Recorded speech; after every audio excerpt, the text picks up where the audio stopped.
When I found out my 17-year-old son Andrew sold my deceased husband's wedding ring for drug money, I thought my world had ended. But when I discovered who bought it back, I realized some miracles come disguised as heartbreak. My name is Melissa Holden, and I'm 42 years old. I work as a school nurse here in Phoenix, Arizona, trying to make ends meet while raising my teenage son Andrew on my own. 3 years ago, my husband Joseph lost his battle with cancer, leaving behind a hole in our family that nothing could fill. That wedding ring wasn't just jewelry to me, it was a simple white gold band with our anniversary date engraved inside, the last tangible piece of the man who had been my everything for 15 years. Joseph and I met when we were both 23, working at the same hospital. He was an EMT with the biggest heart you could imagine, always bringing home stories about the people he'd helped that day. When he proposed, he saved up for months to buy that ring, working double shifts and skipping meals. It wasn't expensive, but it represented every sacrifice he made for our love. When the cancer took him, I couldn't bear to take off his ring, so I wore it on a chain around my neck, close to my heart where it belonged. Andrew used to be such a bright kid, honor roll every semester, captain of his debate team. Joseph was so proud of him, but losing his father changed everything. The grief hit Andrew differently than it hit me. While I threw myself into work and keeping our small house running, Andrew began withdrawing from everything that used to matter to him. His grades plummeted, he stopped hanging out with his old friends, and he started coming home later and later with excuses that became increasingly harder to believe.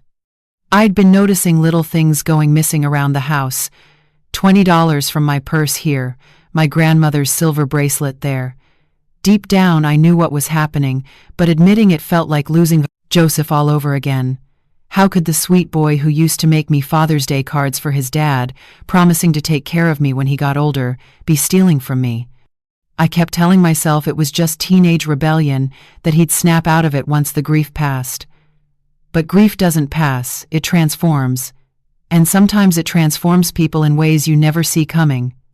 Every morning, I'd touch Joseph's ring through my shirt, drawing strength from that small circle of metal that had once symbolized forever.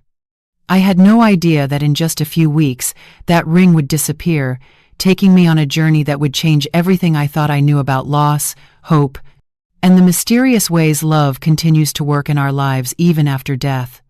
Life as a single mother in Phoenix wasn't what I'd planned, but I was determined to make it work. Joseph had left us a small life insurance policy, just enough to keep the house for a few years if I was careful. Working as a school nurse meant decent hours that aligned with Andrew's schedule, though the pay wasn't much. I'd taken on weekend shifts at a local clinic, anything to keep us afloat and maintain some sense of normalcy for Andrew. Our little 2-bedroom house on Maple Street had become a shrine to better times.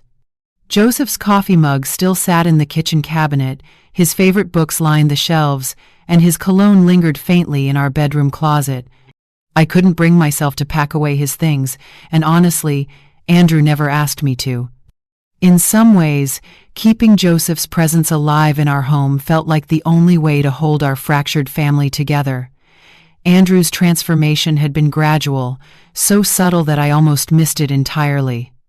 It started with sleeping in on weekends, which seemed normal for a teenager.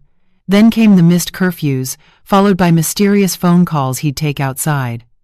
His appetite disappeared, and dark circles appeared under his eyes that no amount of sleep seemed to cure. When his guidance counselor called to discuss his falling grades, I made excuses about grief affecting his concentration. When neighbors mentioned seeing him in parts of town he had no business being in, I convinced myself they were mistaken. The warning signs were all there, but I was drowning in my own grief and exhaustion. Working 40 hours a week while trying to be both mother and father to a hurting teenager left little energy for confrontation.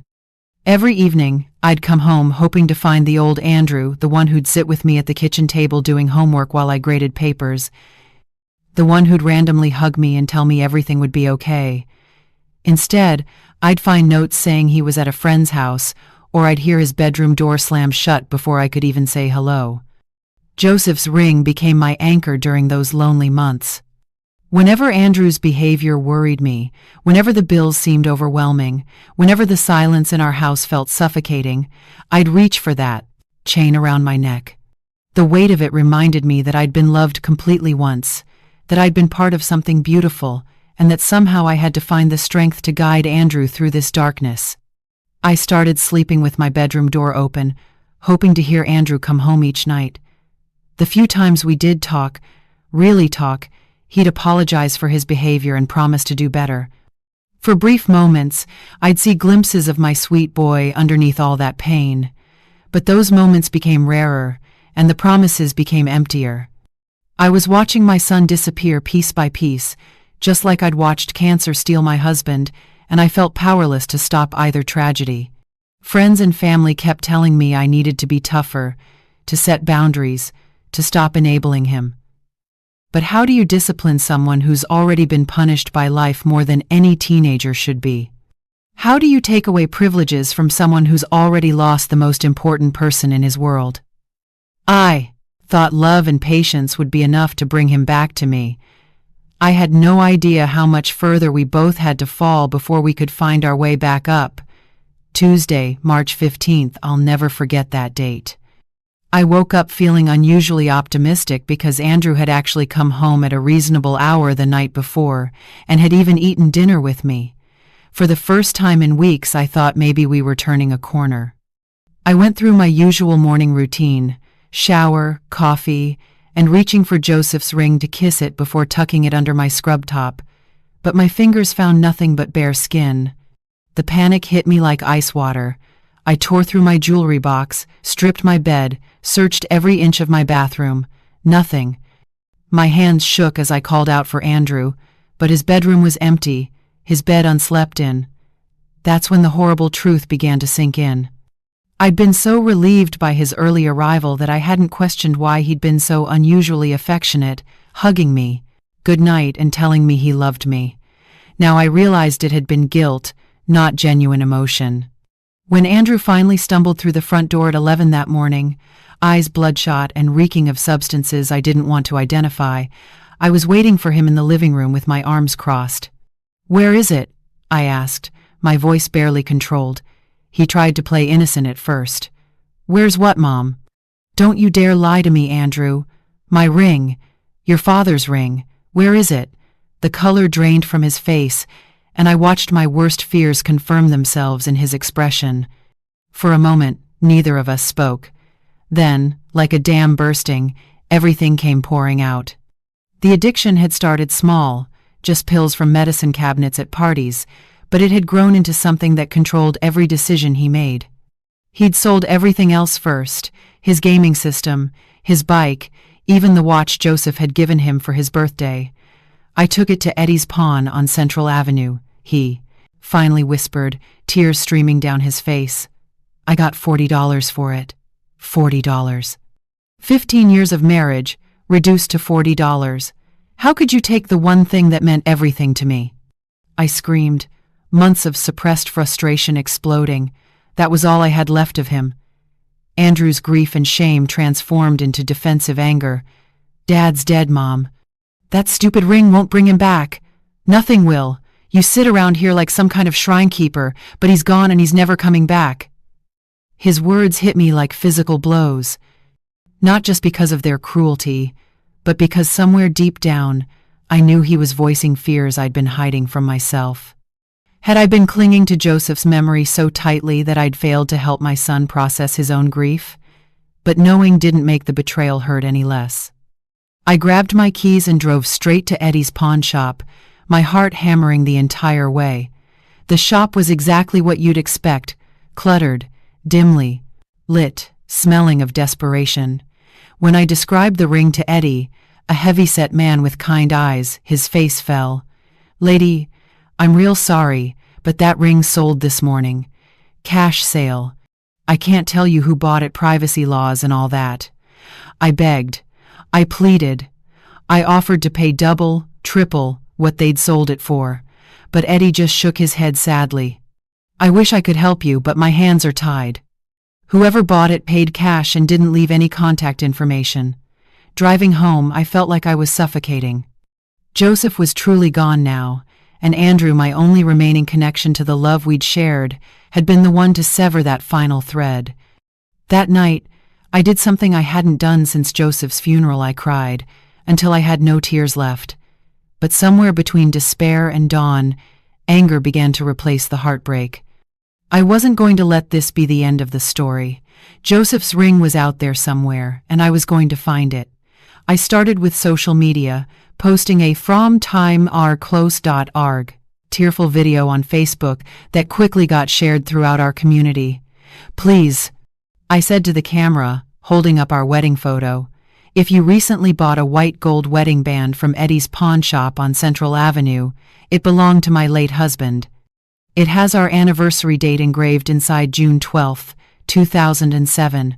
This ring is all I have left of him. I'll pay any amount to get it back." The response was overwhelming. Friends, neighbors, even strangers began sharing my post.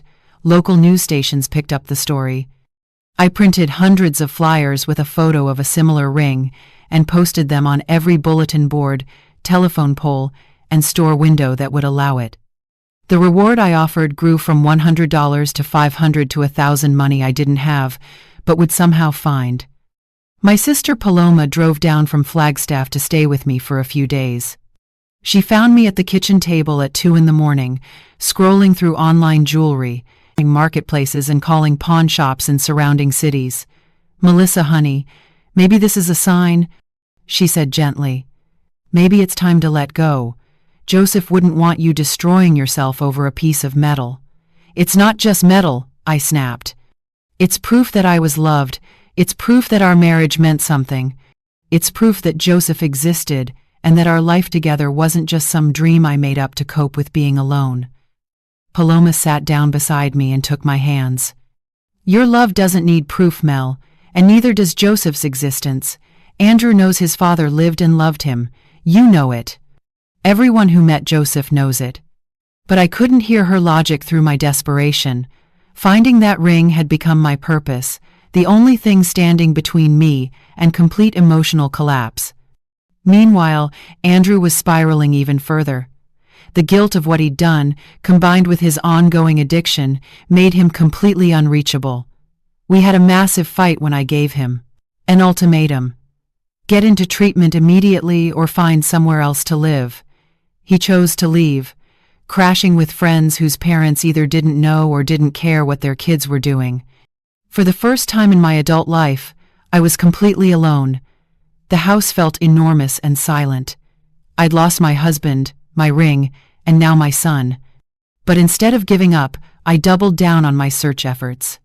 I started attending grief counseling sessions, not because I was ready to heal, but because I thought other widows might have leads or suggestions for finding lost jewelry. Dr.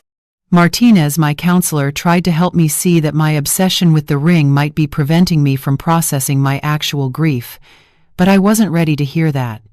All I knew was that every day the ring remained missing was another day that Joseph slipped further away from me. I was prepared to spend my life savings, quit my job, move heaven and earth if necessary. That ring was coming home, no matter what it cost. Me. 2 weeks into my desperate search, I was sitting in my empty house, staring at my phone, and wondering if I should call another pawn shop, when it rang. The number was local but unfamiliar. "Is this Melissa Holden?" asked a gentle, professional voice. "Yes, this is she. Mrs. Holden, my name is Dr. Helena Reeves. I believe I have something that belongs to you." My heart stopped. "My ring?" "I purchased a white gold wedding band from a pawn shop 2 weeks ago. When I had it cleaned, the jeweler pointed out an engraving inside, June 12, 2007. After seeing your story on the news and your social media posts, I realized this must be your husband's ring." I could barely breathe. "Oh my God, yes, that's it. That's Joseph's ring. Mrs. Holden, I'd like to return it to you immediately, but first, I need to tell you something that might sound impossible to believe." "What do you mean?" There was a pause, and when Dr. Reeves spoke again, her voice was filled with emotion. "I was your husband's oncologist, Dr. Helena Reeves from Phoenix General Hospital. I cared for Joseph during his final months. The phone slipped from my hand. This couldn't be real. Of all the people in Phoenix who could have bought that ring, it was the doctor who had fought alongside us to save Joseph's life. Mrs. Holden, are you there?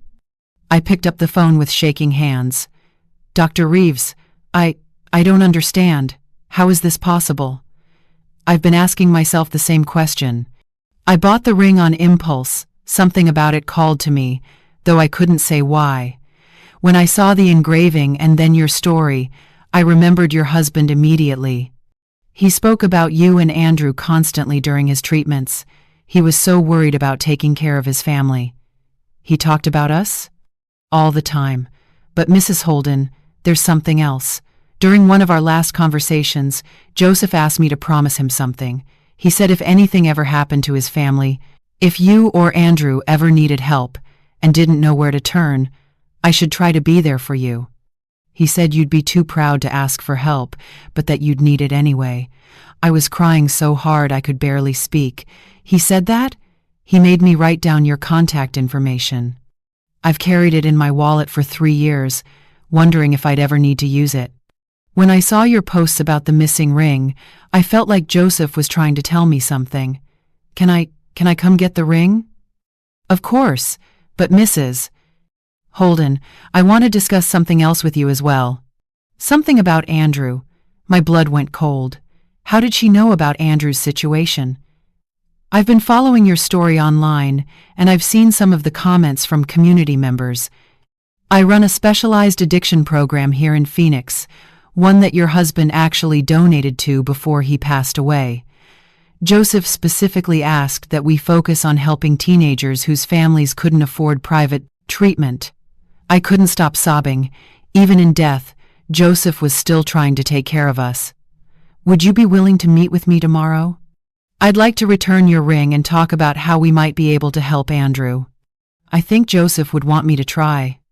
As I hung up the phone, I realized that losing the ring had led me to exactly the help I'd been too proud and too scared to seek. Joseph's love hadn't ended with his death. It had just found a new way to protect us. Meeting Dr. Reeves the next day felt like walking into a miracle. She was exactly as I remembered her, calm, compassionate, with the kind of steady presence that had made Joseph's final months bearable.